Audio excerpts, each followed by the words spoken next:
Hey guys, welcome back to the Grey Ones channel, and welcome back to another ranking video. Today I'm going to be ranking all 14 Spider-Man movie villains, from worst to best. So, yeah, if you're confused of what specific Spider-Man villains I'm going to be showing and putting onto the list, well, here's a quick little thing where I'm going to be showing photos of all the villains that'll be included onto the list.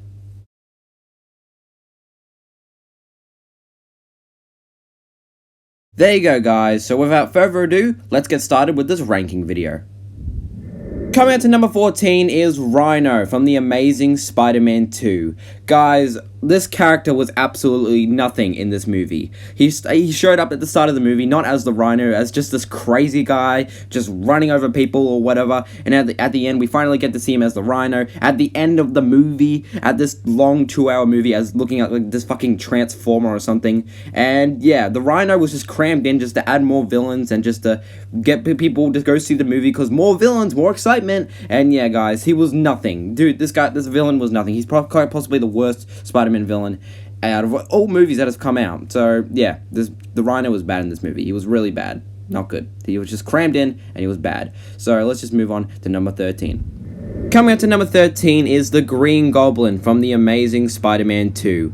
Again, just like the Rhino, another crammed in villain just to shove in there, probably by Sony, just to get people more excited for the movie. At least with this character, with the Green Goblin, you know, he's Harry Osborn, and we actually know more about his character. We know more about him, and unlike the Rhino, we knew nothing about his character. You know, he's dying, and he needs Peter's help. He needs Peter's or Spider-Man's blood or whatever. You know, we know more about him, and yeah, but you know, he's still just another villain. He turns into the Green Goblin. They just shoved him in there, and then his design looks really bad. To my opinion, I just can't get into it. He just looks really ugly. I hate looking at him. I don't like the Green Goblin's look in this movie. It looks really bad. Yeah, so that's really all I can say about the Green Goblin. Let's just move on to number 12. Coming out to number 12 is the New Goblin from Spider-Man 3.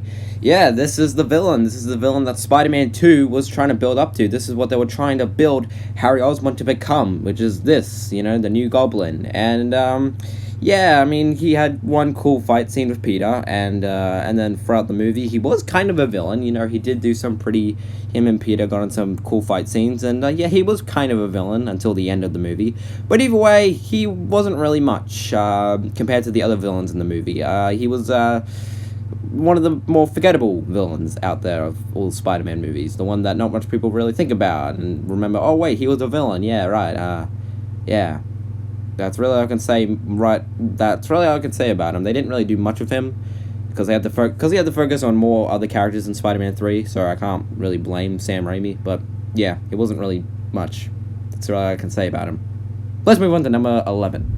Coming up to number 11 is Electro from The Amazing Spider-Man 2. Now, this is a villain that people really don't like. People consider him as like one of the worst comic book superhero villains of all time.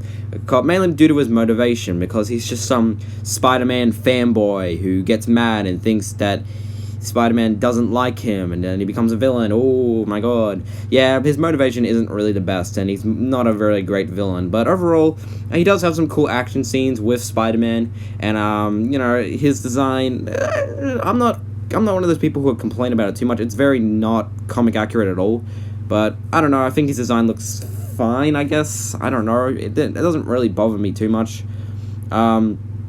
But yeah, people really didn't like this villain, mainly due to his motivation. He was okay, but yeah, but overall, as a Spider-Man villain, and even a comic book villain, he unfortunately failed.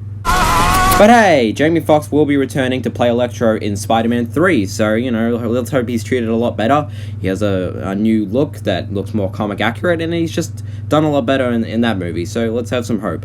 But yeah, let's move on to number 10. Coming up to number 10 is Olivia Octavius from Spider-Man Into the Spider-Verse.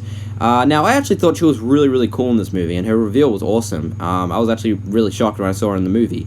Yeah, you know, she wasn't a big villain, she was kind of a small villain, and she had some cool scenes here and there. But yeah, if we knew a little bit more about her character, and she was actually a more bigger villain, then I probably would have maybe put her lower on the list, because she is actually legit cool. But I'll just put her here, just because, why not? And, you know, her conclusion in the movie is pretty embarrassing. Coming up to number 9 is the Lizard from The Amazing Spider-Man. Now, the Lizard is, he's an okay villain. People kind of criticize him mainly due to his design. Some people saying that he looks too human. He isn't very fully accurate to what he looks like in the comics, because he looks like an actual monster lizard thing. Here, he does look a little different, but I don't know, he's overall just an okay villain. It's just that he's a little bit forgettable, I guess. He's not a very memorable villain. As the Spider-Man movies, he's kind of one of those, like, oh, right, him, that villain. But as comic book movies or superhero movies, he's just, like, a very, very forgettable villain. So, he's just not very memorable. And there were a lot of scenes from this movie that he was a part of and he was in that got cut out of the movie. There were more interesting stuff about him that we didn't get to know because they were cut. Probably from Sony or something, I don't know. But yeah, so we could have gotten to know more about his character, but we didn't, because fucking deleted scenes. So, yeah, overall, the Lizard is an okay villain. I don't really think he's too bad. He's kind of boring, but he's overall just... he's kind of forgettable, but he's an okay villain. He's fine. Yeah. Let's just move on to number 8. Coming on to number 8 is Mysterio from Spider-Man Far From Home. Now, yeah, Mysterio, he's a very, very cool villain who likes to pull tricks on his heroes, on Spider-Man, and the illusion scene from the movie is quite possibly the best scene in this very disappointing movie. The CGI is a bit rough, but overall the illusion scene I think is just the best part of the movie.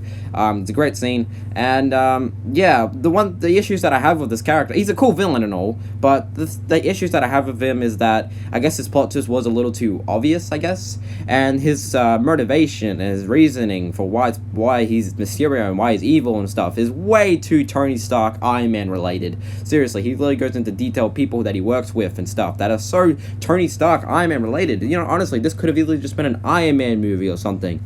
Honestly, Jesus Christ, like this could have just been Mysterio could have been an Iron Man villain or something, not a Spider-Man villain. That's what it felt like for me, and I was disappointed that it was so Tony Stark related. But overall, if we just ignored all that, Mysterio is a cool villain. He's a very, very cool villain, and the illusion scene's cool, and Mysterio is a cool villain if we just wipe away all that Tony Stark bullshit. Let's just move on to number 7. Coming on to number 7 is Sandman from Spider-Man 3. So yeah, Sandman, he was a pretty decent villain, and he had like a connection to Peter that felt a little bit like just out of nowhere, like the writers or whatever were just like, okay, we'll just make this Sandman have this type of connection with Peter. And overall, he doesn't really have too much of a connection with Peter until like the end of the movie, well, not really the end of the movie actually, like in the middle of the movie where we find out that this was actually Uncle Ben's killer, but not really. I don't know, it's really complicated. But either way, Sandman was a pretty fun villain. He had some cool action scenes with Spider-Man and whatever, and I don't know. Honestly, I don't really have much to say about this villain. This is a villain that I don't really talk about much, but it's still an okay villain, and he's kind of just he's normal. He's fine. He's whatever. Yeah. So there's nothing really too much to hate on him. He is a part of a movie that is crowded with a whole bunch of other villains. He has to freaking Sam Raimi had to do Venom and New Goblin or whatever he was, and he also had to do Sandman. So yeah, I would just say that he was a pretty fine villain. All right. So that's Sandman. Now fuck off. Coming up to number 6 is Venom from Spider-Man 3. Yes, Venom. Now, I used to be one of those type of people who would trash on Venom in this movie, talk about how bad he is, he's not a good Venom, he's so bad. But now that I think about it, now I've thought about how, like, Sam Raimi, visioned this character, and how he was never really a big fan of Venom in the first place, or really read any of the comics, because Sony, of course, forced him to put it in, and how he visioned Eddie Brock, or Venom, as, like, this side of Peter Parker, like, this like Eddie Brock is just like this different like character or different person of Peter Parker, but more selfish and all that. I like that. I like how Sam envisioned like that. I really like that. It made me appreciate Venom a lot more in this movie. But yeah, with Venom, I actually don't mind his design. Yes, he's not like the buff Venom that we're used to seeing him in the comics and all that. But I actually really don't mind Venom's design in this movie. I think he overall looks really cool. And Eddie Brock in this movie, yeah, he's not like I said, like Venom, he's not like the buffed Eddie Brock that we remember. He's very skinny, and I think they could have probably gotten a different actor to do it. But either way, I like how Sam envisioned Eddie Brock, and he just, he has this smell that's very nice and easy. What's on you? It's called Go Away. Coming up to number 5 is Prowler from Spider-Man Into the Spider-Verse. Yeah, Prowler, you know, who is also Miles' uncle or whatever, and it's very tragic by the scene when he finds out that, you know, his uncle is the Prowler, you know, the guy that he's been fighting and stuff, and has been trying to kill him, you know, it's very tragic scene. And yeah, Prowler is actually pretty decent villain. I actually think he's a good villain. I wasn't expecting he would go here, but I really thought about it, and I just think he's a really good villain. It's very tragic for when Miles and stuff, and when he finds out and that they're killing each other. It's very sad. It's very tragic, and yeah, and his death scene, of course, I think is very, very effective. Very effective. You're the best of all of us, Miles. You're on your way. Just keep going. Damn. But either way, let's just move on to number 4. Coming out to number 4 is Kingpin from Spider-Man Into the Spider-Verse. Yeah, Kingpin, he was actually a pretty damn good villain with a very, very, very shocking, like, origin of something that happened to him back in his past, and it was very shocking, especially for something that happened in, like, an animated movie for kids. Very surprising, and I'm definitely not complaining. Yeah, and this dude, like, does a lot of shit. He flat out kills Spider-Man in the movie. Like, Jesus, that's really gonna freaking affect kids. Yeah, this movie does have some guts. It has some balls to do something like this. And overall, Kingpin was a good villain. Very enjoyable and very crazy, and he was just a very good villain. Yeah, so yeah, let's just move on to number 3. Coming out to number 3 is Dr. Octopus from Spider-Man 2. Yeah, Dr. Octopus, you know, he's a very, very classically, is that even a word? Classic type of Spider-Man villain that is treated very, very well in this movie. You know, he starts off as just this guy, this idol that Peter can look up to. But then tragically just gets taken over by these things, and now he becomes this really super villain. Yeah. Very enjoyable villain, played very well by Alfred Molina. And, you know, one of my favorite scenes from the movie is when, you know, it's like the Evil Dead style scene in the hospital where he's like throwing around a bunch of these doctors and nurses and whatever. They're throwing it around stuff. It's very Evil Dead, which was directed by Sam Raimi, so of course he would do that. And yeah, that's one scene that was really well done that was done with freaking his tentacles and stuff. Well, if you want to call it that, I don't know, his robot arms thingies. And yeah, Dr. Octopus is a very classic type villain. And yeah, let's just move on to number 2. Coming out to number 2 is the Green Goblin from Spider-Man 1, the original Spider-Man, you know what I mean? Yeah, the original Green Goblin, the true Green Goblin, the one played by Willem Dafoe, not that shitty looking one from the Amazing Spider-Man 2. This is the real Green Goblin. You know, people criticize him for having the suit that he wears and stuff, you know, complaining about it. You know, it's very weird knowing that they actually did make this, like, Green Goblin mask thing that, like, made him look like an actual goblin and actually made him have his face movements and shit. It actually looked really weird. But it didn't ended up happening because apparently it was too scary for kids or something. I think that was the reason. But yeah, they went with that. People aren't to this day. People aren't really happy with it. It's grown on me. I really don't care. I'm fine with it. But yeah, Green Goblin is a very enjoyable villain. You know, he's connected to Peter by being his best. He's being connected to Peter by being his best friend's dad. You know, just like that. And he's a very enjoyable villain. I like the whole back-to-back with Willem Dafoe. His performance was very fun. And, yeah, I love Green Goblin. He's such a very classic villain. I love Green Goblin. He's a great villain and very memorable. And he's just an amazing Spider-Man villain. And coming out to number 1 is the Vulture from Spider-Man Homecoming. Yes, yep. I said it, the Vulture from Spider-Man Homecoming, played by Michael Keaton. Yeah, a lot of you might not be happy with my decision of the Vulture being my favorite Spider-Man movie villain. Most of you probably won't agree with me, but oh well. I really like this villain. I really like how he was treated in this movie, or actually I loved how he was treated. And you know, he was a really cool villain. He was a very simple villain.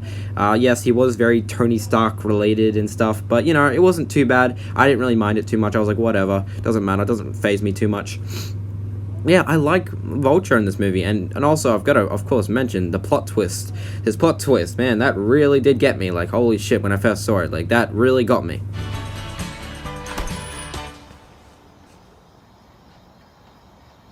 He must be Peter. Yeah. I'm Batman. Either way, guys, I love the Vulture, okay? I love him. I think he's a very simple, easy, great villain. And yeah, his plot twist really did get me. I was shocked when I first saw it in the theater. And he got a little scary near the end there in the car scene. This car scene was great. It was pretty, like, holy shit, oh my god, woo! So yeah, Vulture was a great villain. I love how he was handled in this movie. And to my opinion, I do consider him to be my favorite Spider-Man movie villain that we have gotten so far. Well guys, this is going to be the end of the Spider-Man movies ranking video. Thank you guys so much for watching. Yes, I did get a haircut, as you can see. Yeah, I've lost all my hair. Yay. But yeah, I hope you guys enjoyed this, another ranking video. And yeah, if you want me to do another ranking video, just feel free to post me comments down below what other rankings you want me to do. Also, feel free to post your comments down below of what your ranking would be of all the Spider-Man movie villains. And yeah, I would love to know. And yeah, I don't really know how to say goodbye. So I'm just going to let Black Suit Spidey say goodbye to you guys. See you, chump.